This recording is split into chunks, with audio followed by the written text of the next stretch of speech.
The East Conference Finals tip-off at Madison Square Garden, where Jalen Brunson and the Knicks are a 4.5-point favorite over Tyrese Halliburton and the Pacers. So just how critical is the outcome of Game 1? Well, I'm glad you asked. Getting off to a good start in the conference finals is paramount. The winner of Game 1 historically has won the conference finals 78% of the time. And this man seated to my left knows this Knicks team only too well. You played 6 unbelievably tough games against them in round 1 as they were able to advance in just one close game after another. So let's start it as general as we can. If you were to complete the following sentence, the Knicks are going to win this series if what? If they control the tempo of the game. The Knicks are at their best, excuse me, when they're playing a half-court ball control offense. They have guys who are very comfortable, Brunson, Towns, operating in short clock situations. Not everybody can play that way. So if they can control the tempo of this game, dictate the style of the fight, keep the Pacers in the half court and out of transition, they'll give themselves the best opportunity to win it. We'll focus on the Knicks piece of it here. We'll get to the Indiana side of it a little bit later in this hour. Winman, we were talking in our meeting this morning. We just saw Indiana sort of dismantle a Cleveland team that was the #1 seed in the East. But what reasons do you have for believing the Knicks might be better equipped to handle these Pacers? Yeah, so the Knicks were obviously put together to beat the Boston Celtics. Going out and getting OG Anunoby, go out and getting Mikal Bridges, really investing in Josh Hart. Well, that's going to work against the Pacers, too. The Pacers' wings, and I include Tyrese Halliburton as a wing for this discussion because you're not going to defend him with Jalen Brunson. You're going to defend him with the wing, maybe likely on Mikal Bridges. The Knicks are really equipped defensively to try to combat all of that size and all of that athleticism that Indiana brings. The same style that they use to deal with Jason Tatum and Jaylen Brown and Derek White, they can translate it over here, especially as Coach Bickerstaff mentioned, if they can do it in the half court, if they can keep the Pacers out of their preferred speed.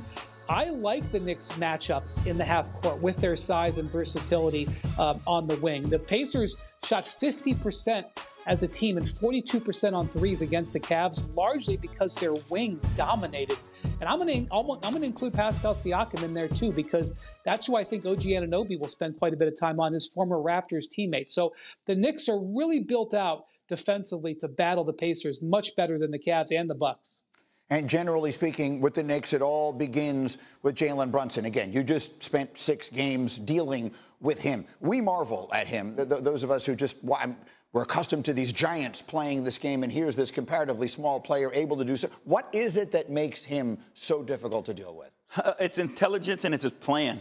His ability to draw fouls makes defenses have to take just one step back. They want to be physical. You want to use your size. You want to use your length. But you're always on edge because he's so capable of creating that contact and getting to the free throw line.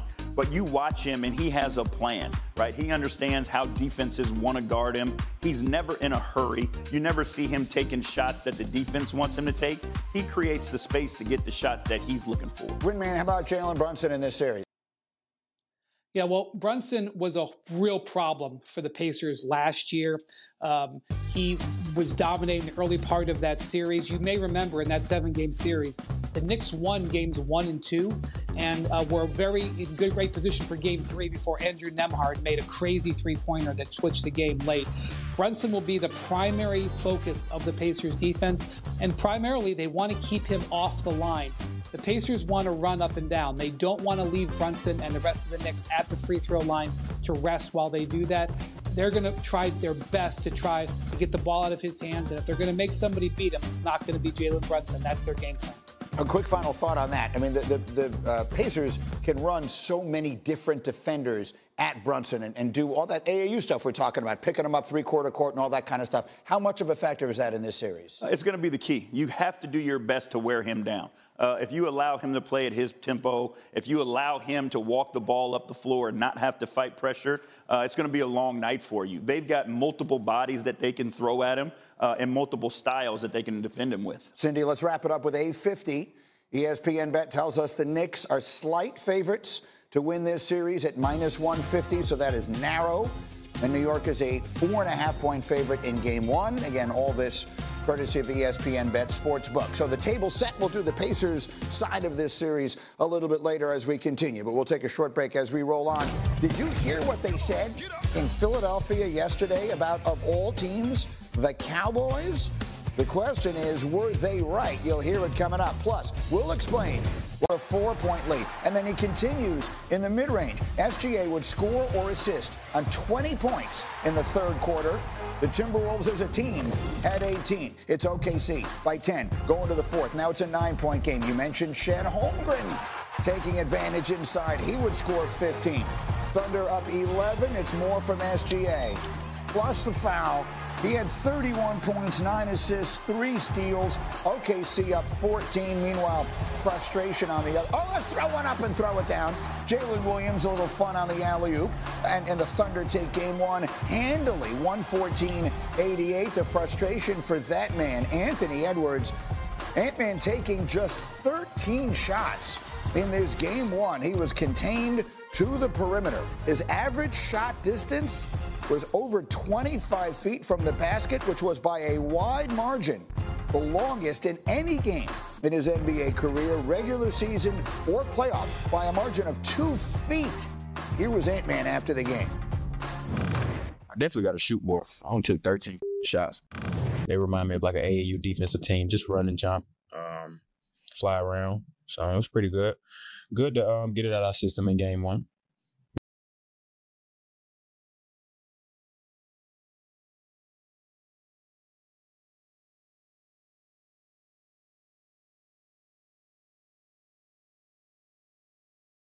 So we'll be ready for game two. We should be ready. That'll be tomorrow night. Let's dive in here. We'll get to the win man in a second. But first, Coach, the first thing I said to you, we heard that sound this morning.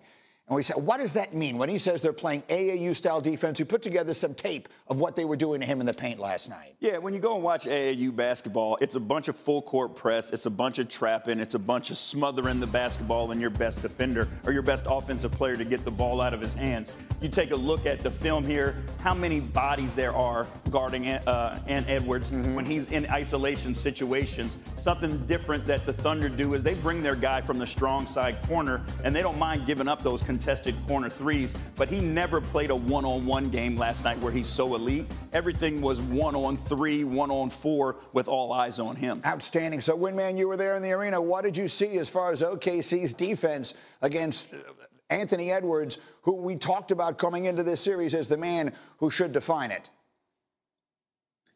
Yeah, so throughout the night, the Thunder players were all over him on the perimeter. And you can prepare for the Thunder defense. You can go over it and film. But until you actually see it, it can be a little bit disorienting. And throughout the game, his Ant Edwards' teammates were encouraging him, look to drive, look to drive. They're sitting on your right, go left. He just couldn't do it. You know, when you face Alex Caruso, when you face Lou Dort, when you face Cason Wallace, and you see those guys fight over those screens, you don't get the space you normally get. You could tell Ant was a little bit uncomfortable. He only took one shot at the rim in this game. That is unheard of for him. The Thunder's defense scored 31 points off of turnovers. You're not going to beat them like that, especially when Ant is not having a prolific offensive game. Look, if anyone who didn't follow OKC closely all year, I continue to say this. Look at the final defensive statistics in the NBA season.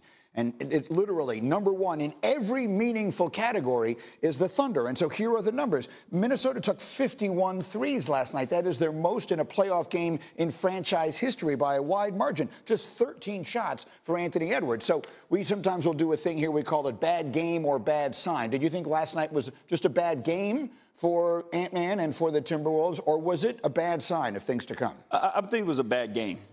This is that feeling out, chess match, punch, counter punch situation. Now, if the same thing happens in game two, then you got some things to worry about. But I think what they felt is how the Thunder wanted to defend them. And like Wendy said, you can't emulate that in practice in the time off. You have to go against it. They're going to have to make some of those shots. The way that the Thunder defend, they crowd the paint. When the kickout's there, you got to trust your teammates, trust your work. But you got to be able to knock down some of those open shots to hopefully extend the defense, and then that gives Ant Edwards opportunities to drive the ball. Cindy, if we can, throw up a 40, please. ESPN Bet loves the Thunder. They've loved them all year long. They love them even more now after taking a 1-0 lead with a commanding second-half performance last night. The Thunder are now minus 700 to win this series at ESPN Bet Sportsbook, and they are favored by 7.5 points in Game 2.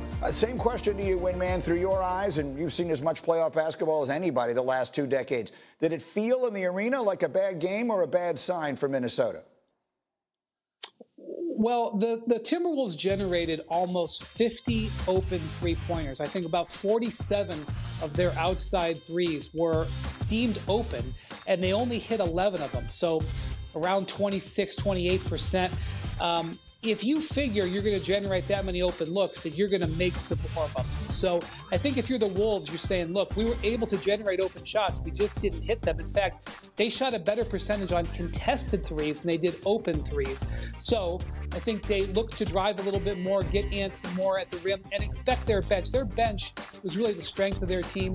Naz Reid, Dante DiVincenzo, Nickeil Alexander-Walker were horrible shooting the ball in this game. So you're hoping for that to improve, because if they don't, you're not going to be able to compete with the Thunder in those transition opportunities. Naz Reid, 1 of 11 last night, 0 of 7 from 3. DiVincenzo, 3 of 14 last night, 3 of 12 from 3. Uncharacteristic.